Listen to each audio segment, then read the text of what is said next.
একদম নরম তুলতুলে স্পঞ্জের মতো মুখে দিলেই গলে যাবে। আপনারা বাড়িতে সুজি দিয়ে একবার এই পিঠেটি বানিয়ে দেখুন, একবার বানালে বারবার বানিয়ে খেতে ইচ্ছে করবে।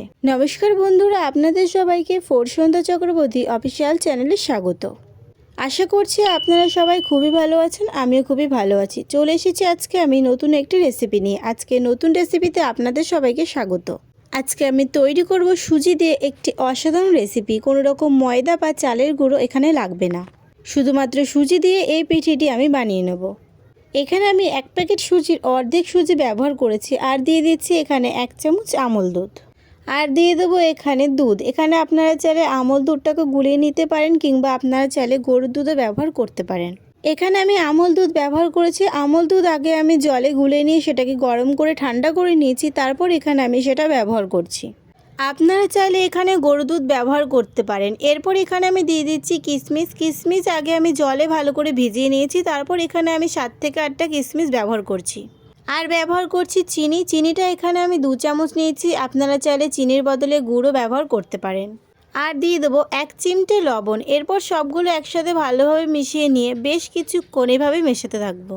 বন্ধুরা, আপনি যদি আমার চ্যানেলে আজকে নতুন হয়ে থাকেন তাহলে আমার চ্যানেলটিকে সাবস্ক্রাইব করে পাশে থাকা বেল আইকনটি অবশ্যই প্রেস করে দেবেন, যাতে নতুন নতুন ভিডিও আর কিচেন টিপস সবার আগে আপনার কাছে পৌঁছে যায়। সুজিটা ভালোভাবে মেখে নিয়ে এখানে ঢাকনা দিয়ে আমি ঢেকে দিয়েছি। প্রায় 10 মিনিট ঢাকনা দিয়ে ঢাকার পর এখানে আমি তুলে নিয়েছি। দেখুন সুজিটা অনেক বেশি গাঢ় হয়ে গেছে আগের থেকে। এরপর এখানে আমি ব্যবহার করব সবথেকে গুরুত্বপূর্ণ জিনিস, সেটা হচ্ছে এখানে ইনো। আপনারা চাইলে ইনোর বদলে এখানে বেকিং পাউডার বা বেকিং সোডাও ব্যবহার করতে পারেন। ইনো দিয়ে এখানে বেশ কিছুক্ষণ আমি মিশিয়ে নেব।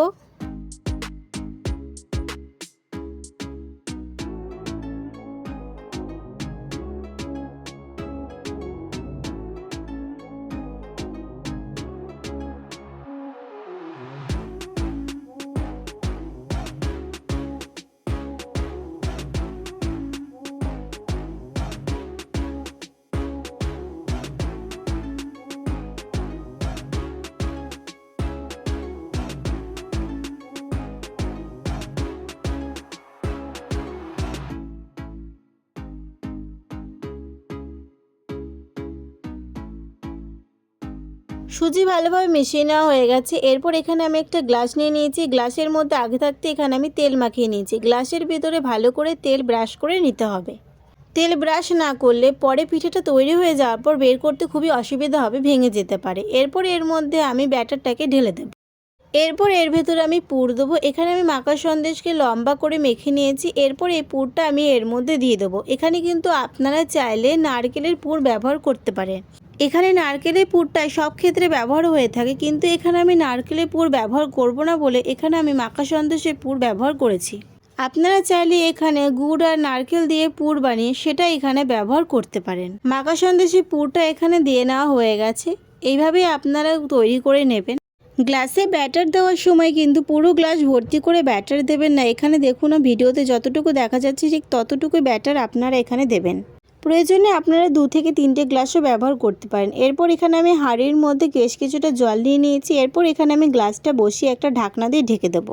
প্রায় 15 মিনিট পর এখানে আমি ঢাকনাটা তুলে দিচ্ছি। দেখুন কতটা এখানে ফুলে গেছে। এরপর একটি টুথপিক কিংবা আপনারা শলার কাঠি দিয়েও এখানে দেখে নিতে পারেন। এখানে আমি শলার কাঠি দিয়ে দেখে নিচ্ছি। যদি শলার কাঠির গায়ে কোনো রকম কিছু না লাগে তাহলে এটা তৈরি হয়ে গেছে। আর যদি দেখুন এখানে লেগে গেছে যেমন আমার, তাই এটা এখনও তৈরি হয়নি, আরও 10 মিনিট লাগবে।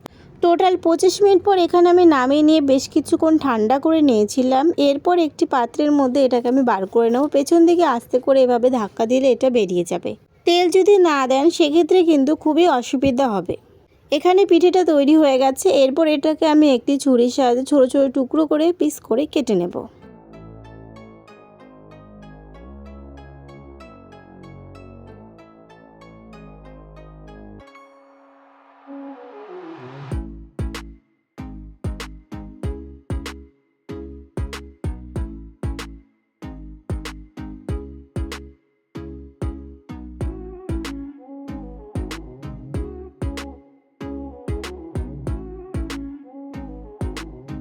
এখানে সুজির পিঠে তৈরি করা হয়ে গেছে। আপনারা দেখুন এখানে মাখা সন্দেশ পুরটা কিন্তু বেশ মাঝে রয়েছে, সেটা দেখেই বোঝা যাচ্ছে। যদি এটা নারকেলের পুর হতো তাহলে আরও বেশি ভালোভাবেই বোঝা যেত। এরপর এটাকে আমি সুন্দরভাবে ডেকোরেট করার জন্য এর উপরে আমি দিয়ে দেবো লাল চেরি। লাল চেরিটা আমি ভালো করে ছোটো ছোটো টুকরো করে কেটে নিয়েছি। আপনারা চাইলে এখানে লাল চিনিটা নাও ব্যবহার করতে পারেন। এখানে আমি সৌন্দর্যের জন্য লাল চিনিটা দিয়েছি।